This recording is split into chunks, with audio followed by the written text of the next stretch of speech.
بسم الله الرحمن الرحيم. الحمد لله رب العالمين حمد الشاكرين. الصلاة والسلام على سيد الأنبياء والمرسلين سيدنا ونبينا وشفيعنا ومولانا محمد وعلى آله وأصحابه الطيبين الطاهرين. قدرمنو اوریدونکو د ژوند د لارې د خپرونې مینوالو، السلام علیکم ورحمت الله وبرکاته. ستاسو روغتیا او خوشحالي د پاک رب نه غواړم، په دې هیله چې د صحت او عافیت جامې پر تن ولرئ او خوشحالي مو په برخه وي. دا دی زه محمد یاسین فهیم د ژوند د لارې د خپرونې په وړاندې کولو کې ستاسو په خدمت کې یم. زمنګ د نن ورځې د خپرونې موضوع بیا هم د ژوند کولو زرین اصول. درنو اوریدونکو، د ژوندانه د زرینو اصولو څخه یو اصل دا دی چې موږ به په خپلې غلطي باندې اعتراف کوو او له تکبر او غرور څخه به ځان بچ ساتو. ډېرې داسې ستونزې شته چې له امله یې د دوه ورونو ترمنځ دښمني او عداوت تر 2 یا 3 کالو پورې رسی، او په ځینې وختونو کې خو یې دغه کینه او عداوت تر عمره پاتې شي. د دې مسئلې آسانه د حل لار دا ده چې یو ورور بل ورور ته ووایي غلطي زما وه، زه بښنه غواړم. وړاندې له دې چې د اور لمبه ترې جوړه شي، هره خوا ترې اور واخلي او هر څه خاورې ایرې کړي، د نفرت د سکروټو په مړو کولو کې تادي وکړئ. د نفرت سکروټو باندې اوبه واچوئ. که یو کس بل ته ووایي زه افسوس کوم، قصور او کوتاهي زما وه او ستا زړه پاک دی، هیڅ مشکل به نه وي، هیڅ کینه به نه وي، هیڅ عداوت به نه وي.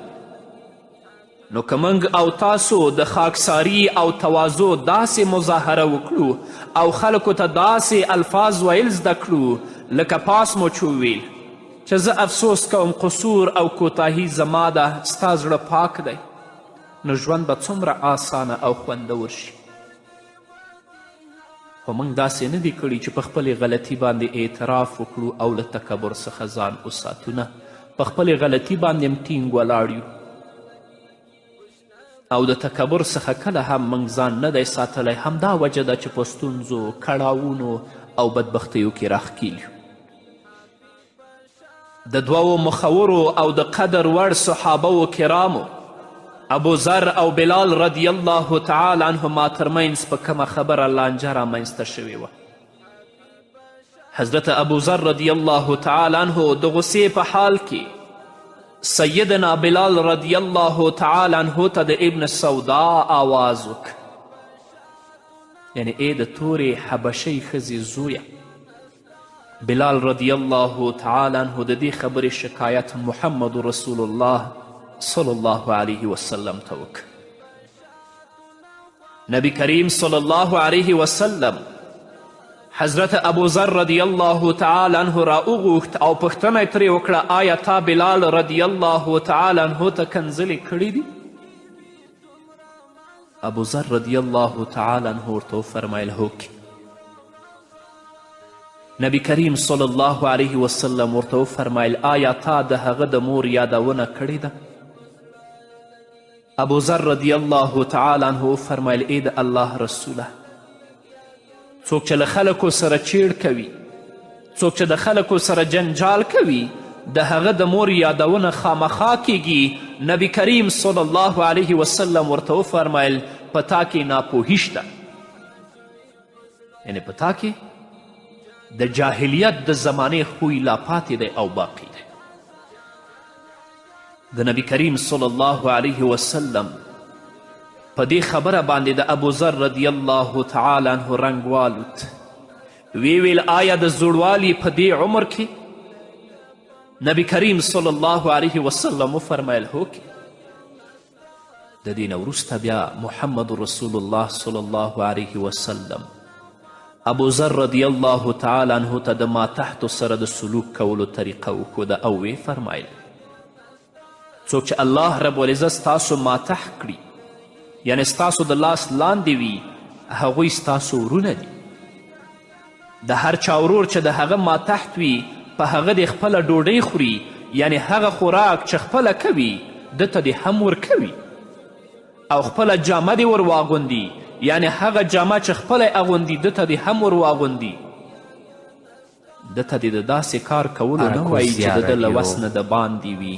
که کومه چاره نه وي نو په همدغه کار کې دې ورسره مرسته وکړي.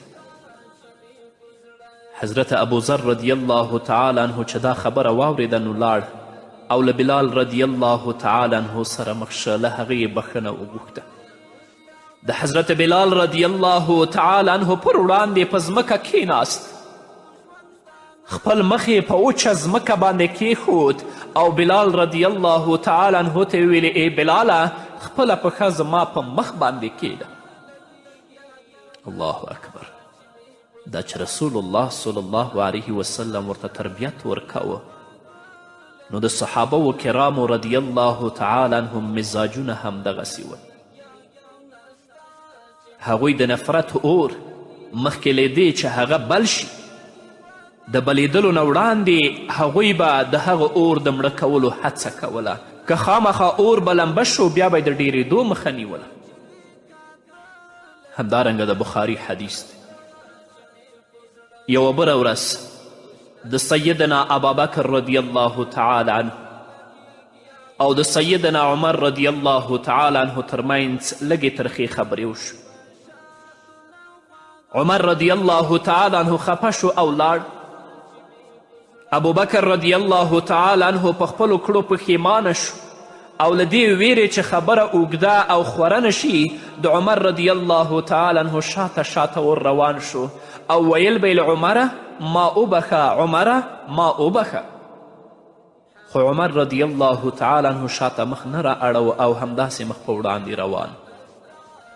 ابوبکر رضی الله تعالی عنه د بخښنې غوښتنو لپاره د عمر رضی الله تعالی عنه شاته شاته ور روان و تر دې چې عمر رضی الله تعالی عنه خپل کور ته ننوت او دروازه یې ځان پسې بنده کړه. حضرت ابوبکر صدیق رضی الله تعالی عنه د نبی کریم صلی الله علیه وسلم خواته روان شو. رسول الله صلی الله علیه وسلم چې له لرې څخه د ابوبکر رضی الله تعالی عنه مخ بدل ولید نو ویې ویل ستا دغه ملګری په کومه ستونزه کې پرېوتی دی. نبی کریم صلی الله علیه وسلم ځان سره ویلې چې ستا دغه ملګری په کومه ستونزه کې پرېوتی. ابوبکر رضی الله تعالی عنه نږدې راغی او کېناست. څو شیبې چې تیرې شوې نو عمر رضی الله تعالی عنه هم په خپلو کړو پښیمانه شو. هغوی د پاکو او رڼو زړونو خاوندان ول ځکه خوی مزاجونه داسې. عمر رضی الله تعالی عنه هم له کوره راووت او په ماتو ماتو قدمونو د محمد رسول الله صلی الله علیه وسلم تر مجلس راغی. کله چې مجلس ته راورسېد سلام یې وکړ او د نبی کریم صلی الله علیه وسلم سره په بله خوا کې کېناست. په یوه خوا کې ابوبکر ناست، په بله خوا کې عمر رضی الله تعالی عنه کېناست. عمر رضی الله تعالی عنه ورته ټوله پیښه بیان کړه او څنګه یې له هغه سره بیروخي اختیار کړه او څنګه یې د هغه معذرت قبول نه کړ. کله چې عمر رضی الله تعالی عنه دا خبرې وکړې نبی کریم صلی الله علیه وسلم خفه شو. ابوبکر رضی الله تعالی عنه چې د نبی کریم صلی الله علیه وسلم په مبارک مخ کې د خفګان اثر ولید نو ویې ویلې ای د الله رسوله قسم په الله چې قصور زما و غلطي زما وه. وګورئ په همدې ترتیب د عمر رضی الله تعالی عنه دفاع کوله. نبی کریم صلی الله علیه وسلم عمر رضی الله تعالی عنه ته وفرمایل آیا ته زما له خاطره زما د ملګري شا پرېږدې؟ آیا ته زما له خاطره زما د ملګري شا پرېږدې؟ ما تاسو ته ویلي وه ای خلکو زه تاسو ټولو ته د الله رب العزت لخوا نه رسول یم.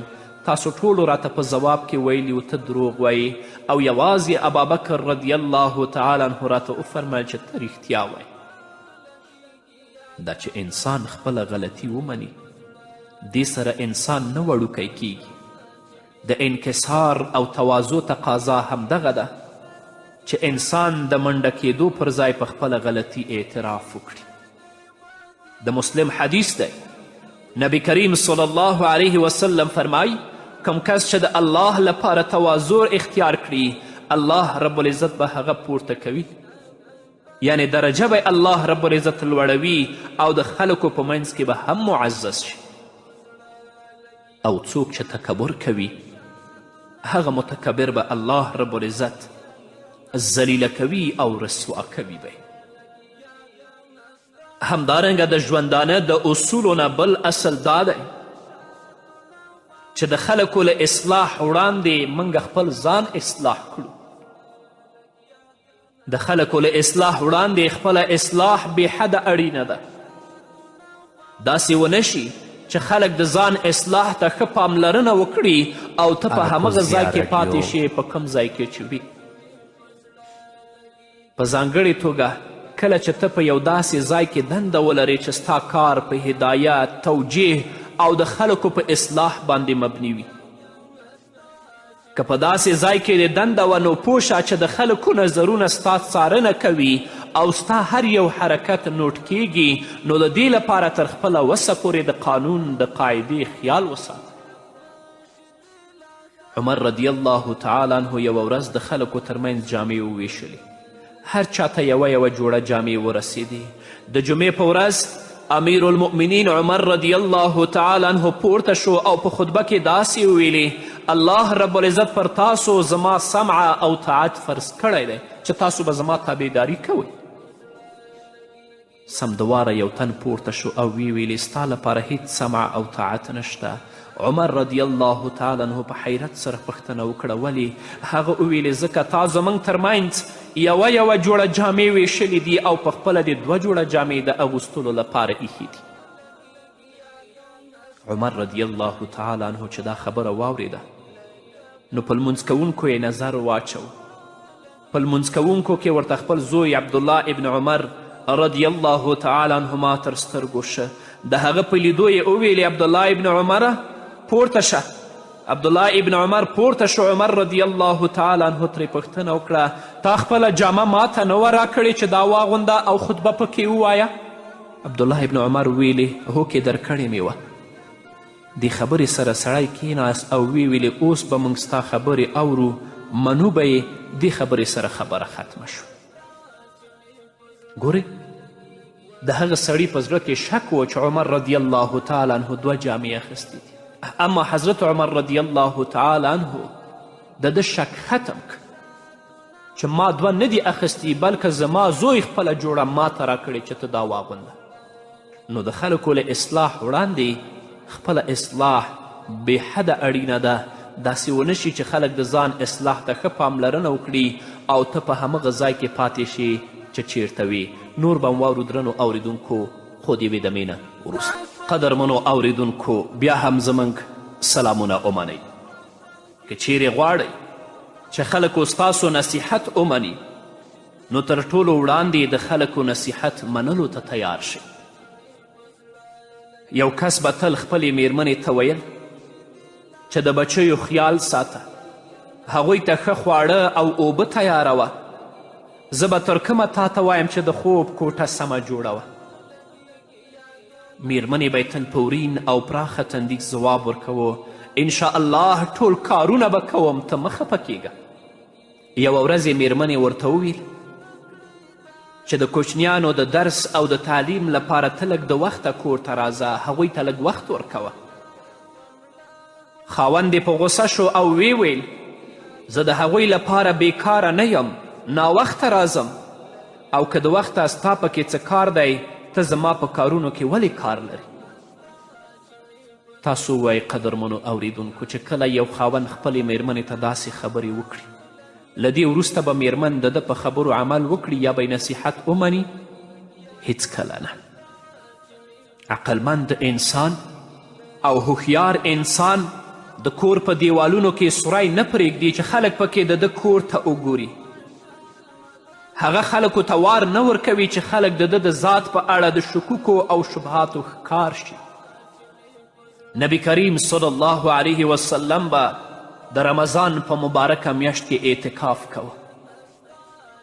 د نبی کریم صلی الله علیه وسلم مبارکه میرمن حضرت صفیه رضی الله تعالی عنها د نبی کریم صلی الله علیه وسلم ملاقات ته راغله. څو شیبې ورسره وه. کله چې بیرته کور ته ستنېدو لپاره پورته شوه نو نبی کریم صلی الله علیه وسلم هم د دې لپاره ودرید چې دا تر کوره ورسوي. په لاره کې دوه انصاري صحابه و کرامو دوی ولیدل. هغوی ولیدل چې رسول الله صلی الله علیه وسلم له زنانه سره روان دی. نو هغوی په تیزی سره د تیرېدو هڅه وکړه. رسول الله صلی الله علیه وسلم هغوی مخاطب کړل او ویل ودرېږئ، دا صفیه ده، دا زما میرمن ده. انصارو ویل سبحان الله، ای د الله رسوله. نبی کریم صلی الله علیه وسلم وفرمیل شیطان د انسان په رګونو کې د وینې په څیر حرکت کوي. زه اندېښمن شوم چې هسې نه شیطان ستاسو په زړه کې شر وانچوي. رسول الله صلی الله علیه وسلم ورته دا خبره په دې خاطر وکړه چې دا زما میرمن ده تر څو د هغوی په زړه کې شک پیدا نشي چې رسول الله صلی الله علیه وسلم له پردۍ ښځې سره څه کوي. کوشش وکړئ چې خپل زړه د خلکو په اړه او د خلکو زړونه د ځان په اړه پاک کړئ. دا ځکه چې عقلمند او هوښیار انسان د کور په دیوالونو کې سوری نه پرېږدي چې خلک پکې د ده کور ته وګوري. هغه خلکو ته وار نه ورکوي چې خلک د ده د ذات په اړه او د ده د شخصیت په اړه د شکوکو او شبهاتو ښکار شي. او په کم ځای کې چې غلطي وي د هغې غلطي د لمنځه وړلو لپاره مناسبه لار ولټوئ. نبی کریم صلی الله علیه وسلم د خپلو صحابه و کرامو سره په بنو مستلق باندې حمله وکړه. د ستنېدو پر وخت په لاره کې د دمې لپاره په یو ځای کې تم شول. مهاجرینو د اوبو راوړلو لپاره خپل غلام جهجاه بن مسعود یوې څا ته واستوه. انصارو هم همدغې څا ته د اوبو راوړلو لپاره خپل غلام سنان بن وبر جهني واستوه. په څا باندې د دواړو ترمنځ نښته وشوه. د انصارو غلام د خپلې مرستې لپاره انصارو ته غږ وکړ ای انصارو، او د مهاجرو غلام هم خپلو ملګرو ته غږ وکړي ای مهاجرو. دې سره مهاجر او انصار په خپلو کې سره ګرم شول. اختلاف زور واخیست. دوی له جنګه راستانه شوي ول. دواړه ډلې خلک په غشو او نیزو سره سمبال. همدا و چې نبی کریم صلی الله علیه وسلم خبر شو. کله چې رسول الله صلی الله علیه وسلم خبر شو ژر تر ژره یې دواړه ډلې سړې کړې. دا وخت د نستوڼي مار په حرکت راغی. د منافقینو رئیس عبدالله بن ابی ابن سلول چې د انصارو یوه ډله هم ورسره وه دا په غصه شو او ویل آیا هغوی داسې کړي دي؟ هغوی په موږ کې نفرت پیدا کول او زموږ په علاقه کې پر موږ تسلط کول غواړي. والله چې زموږ او د قریشو د چغو حال همغه ده. مهاجرو به د غربت له امله د بې ارزښته او بیکاره رخت څخه لنګ واهه. په عربو کې له دې رخت څخه چغې جوړېدلې، ځکه خو منافقینو دوی ته چغه ویل پیل کړل. ابی ابن سلول ویلې قسم په الله واورئ که موږ بیرته مدینې منورې ته لاړو نو معزز خلک به ذلیله خلک له کاره د باندې وباسي. له دې وروسته د خپل قوم وګړو ته مخاطب شو او ویل دا د ستاسو د کړنو پایله. هم تاسو دوی په خپلو علاقو کې میشت کړل او دوی ته مو خپل مالونه ورکړل. قسم په الله که تاسو دوی ته خپل مالونه ورنه کړئ نو دوی به بله لار ونیسي، یعنې له دې ځایه به ولاړ شي. په همدې ترتیب دغه خبیث دړکې کولې او اخطارونه یې ورکول او د ده حامیانو و منافقینو به د ده له خبرې سره د هو سر خوراوه. په همدغه کسانو کې یو کوچنی زید بن ارقم ناست و. هغه په منډه راغی او محمد رسول الله صلی الله علیه وسلم ته یې ټوله پیښه واوروله. عمر بن خطاب رضی الله تعالی عنه نبی کریم صلی الله علیه وسلم سره په خوا کېناست و. هغه په غصه شو چې هغه منافق څنګه دومره زړه وکړه چې د نبی کریم صلی الله علیه وسلم په اړه داسې خبرې وکړي. د ده خیال و چې د مار د لکۍ پرې کولو څخه غوره دا ده چې مار ووژل شي. د ده په رایه د ابن سلول له وژلو سره به د فتنې جرلې ختمې شي، خو دا هم وړ خبره وه چې ابن سلول د مهاجرو پر ځای کوم انصاري سړی ووژني. یعنی مهاجر یې ونه وژني بلکې یو انصاري پورته شي ابن سلول ووژني. عمر رضی الله تعالی عنه ویل ای د الله رسوله، عباد بن بشیر انصاری ته امر وکړه هغه به ابن سلول ووژني، خو د نبی کریم صلی الله علیه وسلم پر وړاندې د ابن سلول وژنه د حکمت د تقاضا خلاف کار و. ویل عمره بیا به څه کیږي کله چې خلک خبرې پیل کړي چې محمد صلی الله علیه وسلم خپل ملګري وژني؟ نه عمره، خلکو ته ووایه چې سمدواره حرکت وکړي. عمر رضی الله تعالی عنه خلکو ته امر وکړه چې حرکت وکړي. خلکو سمدواره حرکت وکړه. عبدالله بن ابی بن سلول ته چې معلومات وشه چې زید بن ارقم د ده خبرې رسول الله صلی الله علیه وسلم ته وړي دي، نو د نبی کریم صلی الله علیه وسلم خواته ورغی او په قسمونو کولو یې پیل وکړه چې ما دا خبرې نه دي کړي، هغه هلک دروغ وایي. د دې نه وروسته چې څه کیږي دا به واورو خو په بلې خپرونه کې. نو قدرمنو اوریدونکو، دا وه زموږ د نن ورځې خپرونه چې ستاسو درانه حضور ته وړاندې شوه.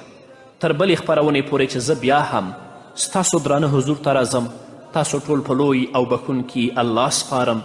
پاتې ژوند مو نیکمرغه، ښاد، بریالي او کامیابه اوسئ.